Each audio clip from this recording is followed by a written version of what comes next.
Imagine these really ambitious projects, right? Everything from, say, building a new nuclear power plant to launching some complex software. They all face this fundamental challenge. How do you actually make sure things get done efficiently? And crucially, how do they stay aligned with the big picture, the organization's strategy? Well, this is exactly where something called project governance comes in. Now, it might sound a bit dry, maybe even bureaucratic, but honestly, it's kind of the secret ingredient behind not just project success, but hitting your whole organization's strategic goals. Today, we're really, well, getting into the weeds of project governance. As we look through the material for this deep dive, it became pretty clear that this field has been, frankly, a bit fragmented. You find all these different definitions, different approaches. It can actually create more confusion sometimes. And that's exactly what we're aiming to untangle today. Um, what's really fascinating, I think, is how getting clear on this concept can directly impact your ability to actually see projects through, getting them to those intended strategic outcomes. So we're going to unpack these different viewpoints, look at the surprising origins of some of these ideas, and show how different kinds of projects really demand different ways of governing them. Okay, so let's kick things off with the core question. Yeah. What is project governance? It's a term you hear thrown around a lot in business, but our research really shows there's a significant lack of consensus on what it actually means. It's still seen as a budding field, which is kind of surprising. It really is. And the word governance itself, it actually comes from the Latin gubernare, which means steering. Hmm. So broadly, it's about the direction and control of activities within a certain domain. Think corporate governance, IT governance, even national governance. Yeah. It's fundamentally about setting the rules and keeping things on course. That makes sense, steering. But this brings up a really common point of confusion I hear all the time. What's the difference between project governance and project management? Aren't they kind of the same thing? That line seems pretty blurry for a lot of folks. Ah, that's a critical distinction. And yeah, one our sources really stress. Think of it like this. Project management. That's focused on the day-to-day. The execution, the control at the project level, getting specific tasks done, on time, within budget. Right, the doing. Exactly. Project governance, on the other hand, it operates at a higher level. It provides the oversight. It defines the environment, the frameworks for project decisions, making sure those decisions align with the bigger organizational objectives and, importantly, stakeholder interests. We even found one definition calling it the management of project management. That really hits home that higher level view. Okay. So it oversees the management. Precisely. Yeah. And to take that a bit further, something like project control, which people often think of that's actually just a subset of project governance. Project control is mostly about validating, verifying completed tasks within the project. But governance, its scope is much broader. It extends across the entire project lifecycle and even beyond. So it's definitely not just about one single project then. It sounds more like this cascading responsibility throughout an organization. Exactly right. Project-related governance happens at multiple levels. It sort of filters down from the very top, from corporate governance, down to portfolio, program, and then individual project levels. Sometimes people call this whole structure P3 governance. And while the specific goals and scope get narrower at each step down, the main purpose stays the same. Define what projects should achieve, provide the means, and control the progress. You see professional bodies like PMI and APM mapping out these different levels pretty clearly. But even with that mapping, as we saw, there are still these wide variations in how project governance gets defined in the literature. Like you mentioned some early thinking, Turner and Simister back in 2001 saw it really narrowly, almost just as a type of contract, like from an economics angle. Yeah, very focused. But then you see the thinking evolve. Right, like Ruska and colleagues in 2009 had a much broader take principles for handling stakeholders, documentation, communication contracts, the works. And Miller in 2009 talked about it, including a value system, responsibilities, processes, policies. And then McGrath and Whitty tried to boil it down in 2015. A system by which a project is directed and controlled and held to account. Pretty concise. You could definitely see that evolution and, yeah, the diversity. But even with all those differences, you start seeing common themes pop up again and again. Things like frameworks for making decisions, addressing stakeholder interests, keeping an eye on progress, defining what success really looks like for this project. And the big one, aligning projects with the organization's strategy. That comes through consistently. Okay, so as we were digging into all this research, something really fascinating jumped out. It wasn't just one single idea of project governance. It was almost like two distinct schools of thought running in parallel. And understanding that difference, that's where things really start to click. What were these two streams? Well, the first stream tends to look at project governance as something external to any specific project. So in this view, governance is an activity that's sort of imposed by the larger organization, maybe a project-based firm, onto its individual projects. Imposed from above. Pretty much. Yeah. Its main purpose is to set standards or rules that all projects have to follow and then, monitor compliance. The focus here is really on aligning the goals of all the different projects happening at the same time with a parent organization's goals, both short-term and long-term. Projects are basically seen as vehicles, tools to execute the parent strategies. Okay, so the organization dictates the terms. Right.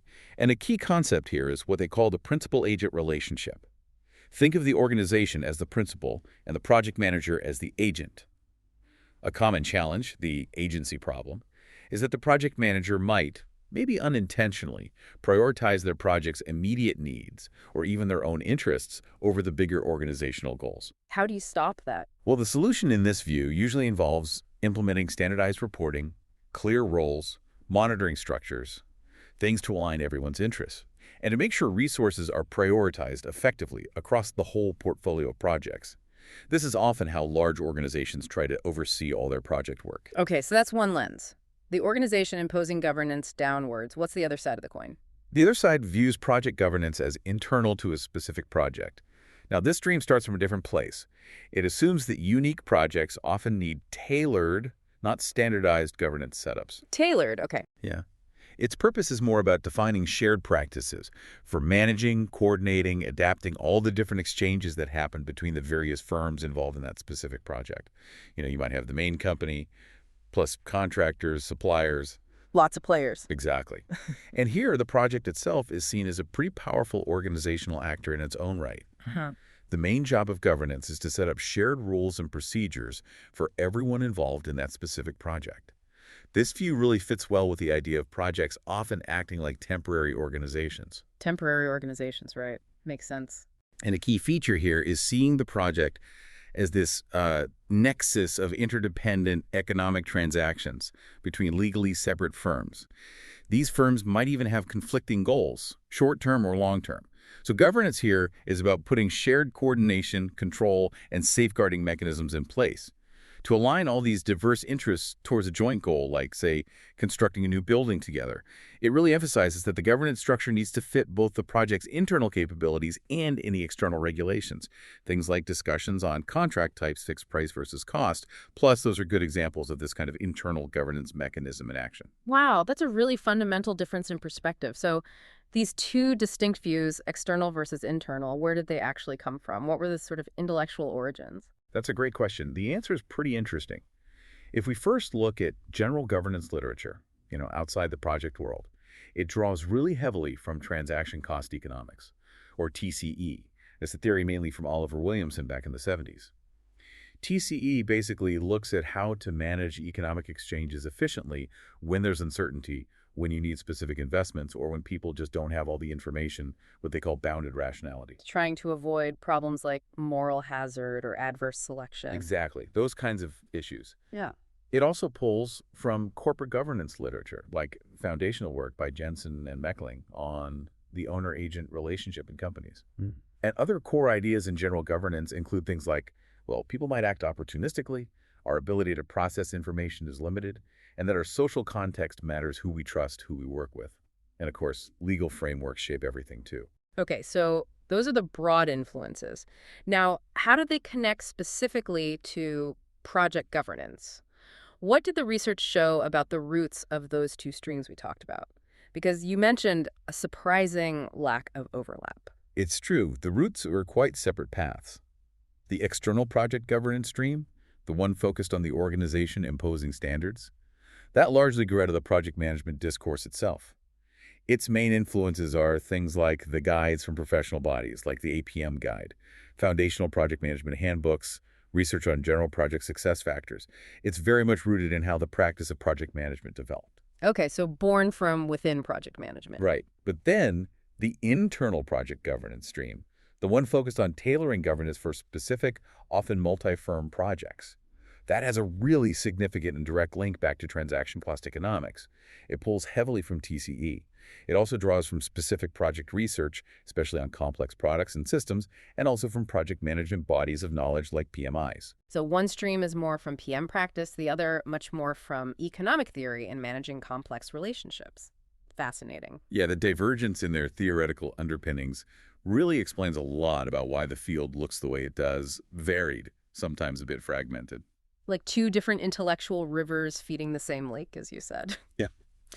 All right, so with those different theoretical roots in mind, what does project governance actually look like on the ground, in the real world?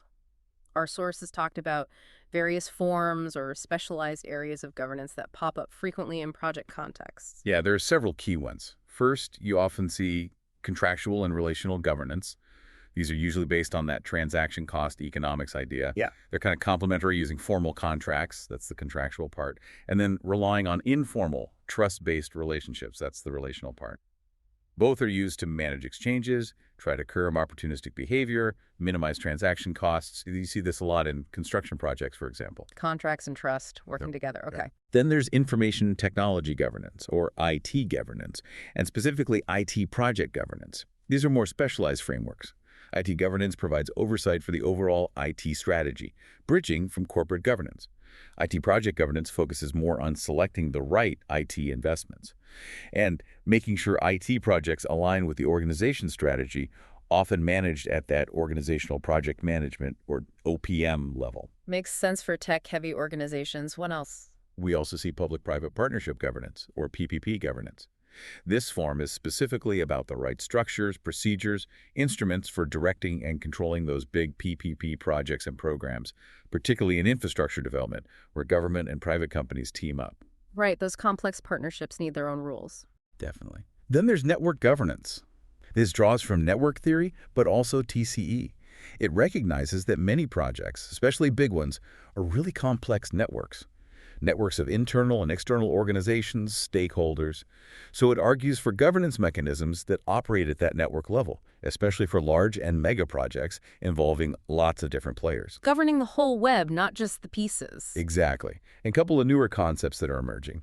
One is benefits governance. This is based more on agency theory and institutional theory. It really emphasizes the linked responsibilities of roles like the senior responsible owner, the SRO, project management, and the person who owns the benefits. The idea is to integrate benefits realization management right into the governance system to make sure the expected outcomes actually happen. Not just finishing the project, but getting the value. Precisely. And finally, another recent one is knowledge governance. This draws from TCE again, but also knowledge-based theories. It focuses on directing and controlling how knowledge flows and is used both within projects and between different projects. It pushes for a more proactive approach to setting and hitting knowledge goals. Okay, wow. So what's the big takeaway from all these different forms? It's clearly not just one thing, is it? Not at all. There's no single monolithic project governance. It's definitely a multifaceted system, and it needs to adapt. Which brings us to the really crucial question, I think. You might be sitting there thinking, okay, this is all very interesting theory, but what does it actually mean for my organization's strategy? Yeah. And this is where project governance becomes, well, potentially a real game changer. It's the critical link, right? It absolutely is. Projects are increasingly recognized not just as, tools for executing strategy, but also as potential sources of emergent strategic insights. New ideas, new directions that pop up during the project itself. Learning as you go. Exactly. But, and this is a big but highlighted in our research, there's a crucial gap. There's surprisingly limited practical guidance on how that organizational strategy actually gets translated down to the project level, and even less on how project governance specifically helps with that translation and implementation. We found the striking statistic: only about 65% of organizations reported high alignment of their projects to strategy, according to PMI data from 2018. 65%. Wow, that means over a third might be pulling in slightly the wrong direction, or at least not optimally aligned. That's huge. It's a significant potential misalignment, yeah. But, okay, some important guidelines do exist for how project governance can enable strategy. What are they? Well, first off, it starts with selecting the right projects. Portfolio management is usually the first checkpoint for strategic alignment, making sure you're investing in the best mix of projects that actually contribute to your strategic objectives. Makes sense. Choose wisely. Then, it's about translating strategy. The governance system, and especially the role of the project sponsor, acts as this vital link. They facilitate a two-way exchange value propositions going down from top management. Realities coming back up from project management, defining the project strategy in line with the bigger organizational one. That sponsor role sounds key. Hugely important. Third, you need ways of breaking down strategy, using tools like the balanced scorecard, maybe RACI matrices or benefits dependency networks, things that help turn high-level strategic goals into concrete, actionable project objectives that people can actually work towards. Getting practical. Right. Fourth, it's about defining the organizational structure around the project. Governance decides things like, is this project part of a larger program? Are we using specific methodologies? How much autonomy does the project team have? And it clearly defines all the roles and responsibilities within both the governance system and the project management system. Clarity is crucial. Everyone knows their part. And finally, maybe most importantly, aligning decisions and realizing benefits. Project governance has to constantly check. Are the decisions being made on this project still aligned? Aligned with both the project's objectives and the broader organizational strategy. And it has to assign clear responsibility for actually realizing the benefits later on. Plus, continuously monitor the project's business case. Is it still valid? Is it still delivering value?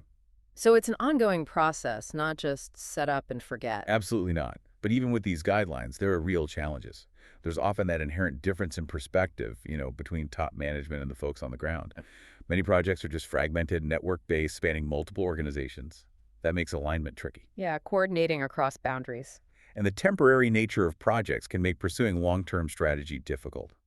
Plus, just measuring a project's contribution accurately is hard, especially when the benefits might only show up long after the project's finished, and strategy itself keeps changing. It's a dynamic picture.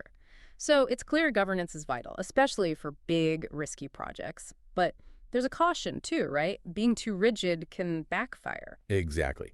Standard, rigid, one-size-fits-all governance models can actually stifle a project's ability to learn, adapt, respond to unexpected things.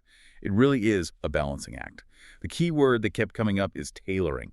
You have to tailor the system. Which brings us neatly to the big payoff question. Hmm. How do you tailor project governance to your specific needs? This feels like the crucial aha moment. Yeah. Because our sources were crystal clear. A one-size-fits-all approach just flat out won't work here. Absolutely right. This is where the thinking shifts. Optimal governance isn't determined by just the organization's general characteristics, but by the specific characteristics of the project itself. And the key factors for tailoring seem to be the type of relationship or relationships between the funding organizations. The ones paying the bills and setting the goals. Right. And the performing organization, the ones actually doing the work. And specifically for the funding organization, two dimensions are critical. First, how much direct control do they have over project decisions? And second, what's their capability to accurately evaluate the project work as it happens? And focusing on the funding organization's perspective makes sense because they're defining the investment objectives. They're often the main beneficiaries. Yeah. Though, obviously, you still have to consider other stakeholders for overall success. Precisely. So based on those dimensions, control and evaluation capability, our sources outline three sort of generic project structures. Each needs a different governance flavor. Okay, let's break this down. What's type I? Type I is projects led by a single organization. Think about, say, your internal IT department, building a new software feature just for your own company's use. Here, one single entity is both funding and performing the work. Projects might be totally internal or maybe involve a few minor suppliers on the side. So mostly in-house. Mostly in-house. The key thing is the funding organization has complete, or very nearly complete, direct control. This gives them huge flexibility to change things, even stop the project, based on shifting strategic priorities. They're assumed to have full access to all the project info. Okay. What are the main challenges there, then, if they have all the control? Well, the challenges are often internal politics, managing the complex interplay of interests between different business units, making sure senior management stays engaged, and ensuring that timely, relevant information actually gets to the people who can make the decisions. Theories like stewardship theory, empowering the project team, and stakeholder theory, managing all those internal interests, are really relevant here. Right. Internal alignment is key. What's type 2? Type 2 is projects led by a dyad or triad of organizations. This is probably the most common setup people think of. Imagine a company, the client, Hiring an external contractor to build something, or commissioning a marketing agency for a campaign. That's the dyad, funder and performer. Client and contractor. Exactly. Now, if the funder doesn't have the in-house expertise to really evaluate the contractor's work, they might bring in a consultant. Then you have a triad, Mhm. funder, performer, consultant. Okay. Here, the funder gives up a lot of that direct control, often for the perceived efficiency of contracting out. So control becomes indirect managed through contracts and relationships. Flexibility to just make unilateral changes is reduced, though things like agile methods are partly a response to regain some of that. And there's that information issue again, right? The contractor often knows more. Big time. The performing organization usually has more information, more expertise. This creates potential for, well, opportunistic behavior, an agency problem again. Mm. So that's why consultants get involved to mitigate that information asymmetry. A really crucial role here is the project owner from the funding organization. They become the single point of accountability for the business case, for making sure benefits happen. So the main challenges. Aligning everyone's interests, managing those agency costs, curbing opportunism, making sure requirements and strategic priorities are communicated clearly, and setting up good oversight and reporting so the funder gets timely information. Theories like transaction cost economics for choosing contracts and contractors and agency theory for protecting the funder's interests are central here. Okay, that covers a lot of ground. What about the third type? Type 3 is projects led by a network of organizations. These are the really complex ones. Think major joint ventures between several large companies, or those big public-private partnerships, private finance initiatives, or large government projects involving multiple departments. These are often called multi-owned projects. Multiple funders, multiple performers. Exactly. Maybe consultants too. Right. Here, control is inherently shared. All the partners have to adapt their own governance structures to work together. Individual organizations have much less flexibility to just change things on their own. Success really hinges on having a super clear, universally agreed business case from the start, plus really strong communication and a clearly defined single point of decision-making authority for the whole network. You absolutely need a single project or program owner to avoid finger-pointing later. Managing that network sounds like the core challenge. It really is. Managing both the contracts and the relationships is critical, making sure everyone gets accurate, identical information quickly, and understands the implications of decisions. So the primary governance challenges are things like choosing the right partnering approach, designing and maintaining these complex contracts and relationships, balancing partner representation on boards with actually being able to make decisions efficiently, and maybe most importantly, constantly balancing all the competing interests to keep everyone aligned with that shared vision. Sometimes specialized approaches like alliance contracting are used here. Relevant theories include network theory, stakeholder theory, TCE again for structuring things, and institutional theory for reconciling potentially different ways the partner organizations normally operate. Wow, what an incredible deep dive into this really multifaceted world of project governance. It's so much clearer now that this isn't just some, abstract academic idea. It's a living, breathing system that can genuinely make or break your most important initiatives. That's absolutely right. We've hopefully clarified that distinction from project management. We've explored those two main streams of research, the external oversight view and the internal collaboration view. And we've uncovered their surprisingly different theoretical roots. But maybe the most important takeaway is that practical typology. It really demonstrates that effective project governance isn't one size fits all.